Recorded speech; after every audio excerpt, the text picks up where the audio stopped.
here we've got something quite different, where we've got the blazing sun shining down on Monument Valley in northern Arizona, and the sort of landscape that we'll have all seen in hundreds of Wild West films. This particular type of rock formation is called a butte, and it's spelt B-U-T-T-E, and it comes from the French word meaning small hill. The pronunciation is quite often mixed up with B-U-T-T, which is quite a different thing, particularly in the States, and certainly if it's being spoken by Bart Simpson.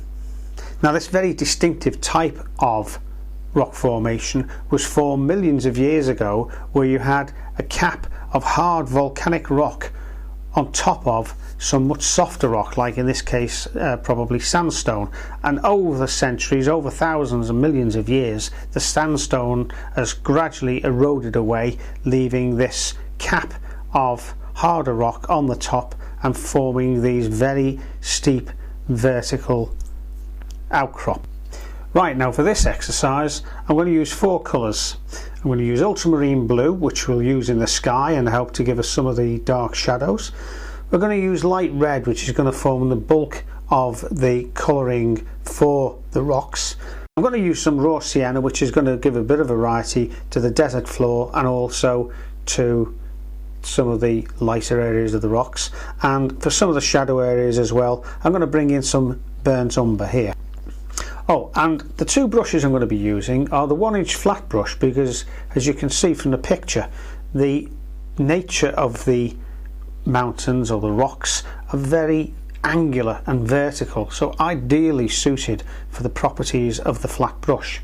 But what I'm also going to do is to use the rigger brush, because I'll show you how that can really become a valued friend when you come to put some of the texturing in for some of the rocks and the desert areas and the fissures and cracks in the vertical part of the rock formation. Right, so there's a large shadow area here, another sort of a shadow area there, another one like that, and then another big deep shadow here like that. Right, now the first thing I want to do is just take a very pale wash, the palest wash of the raw sienna, and run it across the bottom of the sky. Now what I'm doing is just putting some neat ultramarine blue in the sky. You can see it's quite dark at the top, but I'm going to lighten that off. Having dampened the sky there, I'm just going to give myself a few hints of wisps of cloud. Now what I've mixed here is a little bit of light red with the ultramarine blue, just to give the merest hint of a bit of shadow. No more than that. You can see just a few little streaks of cloud shadow. You're not going to get very much at all, obviously. Just a little hint behind the mountains there. You can see this nice base colour that we have here, which will give a nice underpainting to everything that we produce, no matter what colours we put on top of it. All I've done really is to use the corner of the brush where it gets quite tight and narrow in the distance, and this is why this is ideal, because you can use this chisel edge or you can use the corner. Oh, and incidentally, when you see me mixing colours like this over the top of the picture, I'd recommend you don't do that at home. I'm doing that so you can see it on the camera. Normally I'd have it away from the picture so I didn't risk splashing it with unwanted paint. Now I've got a slightly stronger mix of paint, and I'm taking off the excess, well, water more than paint, before I put it on here. And what I'm going to do here with this tall column, because this is the one, this is important to get this right, because if I get this wrong the whole thing looks wrong, and I'm just using the chisel edge to just work my way down like that. Once I've done that, then it's an easy matter to pick up these other angles with the corner of the brush.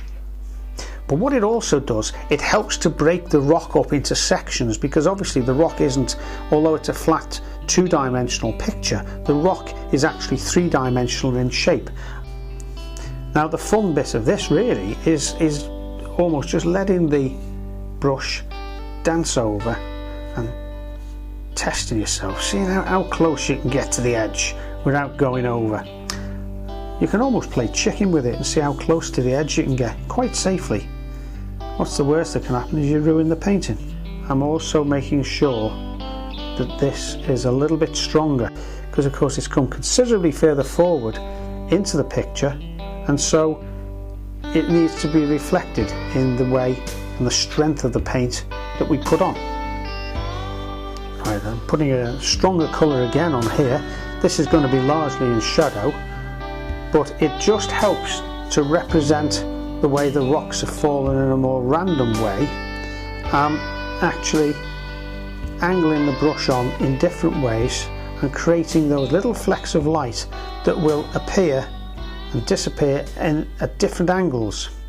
You can see the way I'm holding the brush here, because I want a detailed impression and I want quite great control over the brush. I'm holding it by the ferrule, the silver ferrule here, so I've got strong control. If I wanted a much looser effect, then more of a sweeping effect, then I'd hold the brush further up the handle, and that allows me to get that sort of sweeping effect. But right here now it's fairly tight and close in, so I want that sort of added control.